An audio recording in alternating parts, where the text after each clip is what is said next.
咁我仲未開始之前咧，我問你哋，你而家用 iPhone 啦，但係咧你有冇用 Gemini 咧？如果你仲未用 Gemini 嘅話咧，我好肯定咧，你一定 miss 咗咗啦。因為 Gemini 咧係一個好好一個嘅 AI 啦，又係免費啦，而且咧佢係可以做好多嘢嘅。我自己嘅意見咧就係話咧 Gemini 咧比 ChatGPT 咧係好好多。所以變咗咧，而家香港啦，同埋蘋果啦，都要用緊 Gemini 嘅。咁變咗咧，如果你哋仲未用 Gemini 嘅話咧，快啲用啦，因為咧係好多嘅新功能嘅。咁我今日咧就會介紹一個嘅新功能俾你哋識。咁咧係設計嘅圖片，咁但係咧係多咗幾樣嘢出嚟嘅。咁我就會介紹俾你識。仲未撳 subscribe， 快撳 subscribe 啦。咁我而家就即刻開始啦。咁第一樣嘢咧，如果你要用 Gemini 嘅話咧，就最好咧。就 download 一個叫做 Gemini， 你會見到咧，我而家 download 咗之後咧，我哋就開呢個 Gemini 啦。OK， 咁我開咗 Gemini 之後嘅話咧，你係可以做好多嘢嘅。咁第一樣嘢咧，你係可以做啲乜嘢咧？你就喺呢度三格有兩條線嘛，係咪？咁咧撳佢，咁咧你會見到咧有一個叫做咧 image 啦。OK。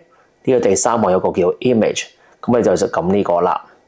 咁你會見到咧多咗好多嘢嘅 ，OK， 多咗好多靚嘢。咁而家咧我就用英文俾你哋睇啦，但係咧你睇個圖片咧都大約都知道係咩嚟嘅。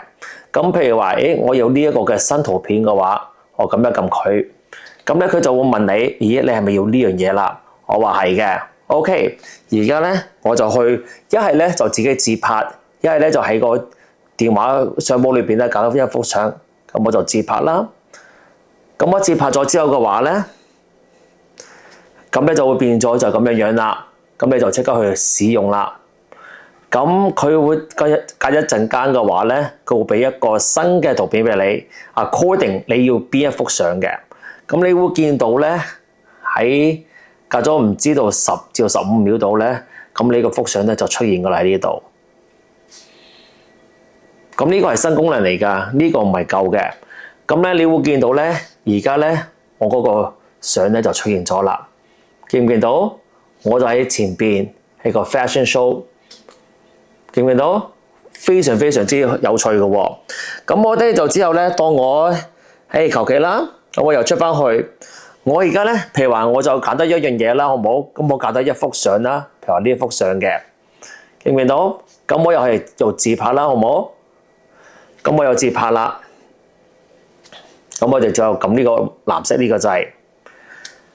咁咧，你會見到咧 AI 咧又會用幾廿秒啦，或者10幾秒咧，又會幫我整一幅新嘅相出嚟嘅。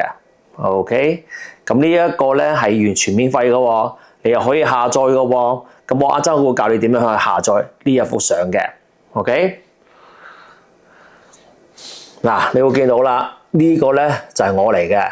如果你要下載呢幅相嘅話，咁一撳佢，下邊呢一度咧就有個 save 字嘅儲存，咁你會見到咧已經咧就收埋咗啦，就咁簡單嘅。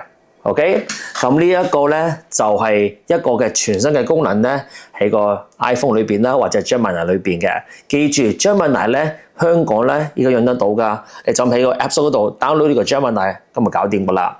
咁遲啲咧 iOS 27啦、27啦 ，OK，iOS 嘅27咧會好多唔同嘅 Gemini 或者 AI 嘅功能咧喺裏邊嘅。英文咧就叫做 Siri AI。咁變咗咧有好多唔同嘅功能咧，你會知道嘅。OK，咁希望下一集再見到你啦，拜拜。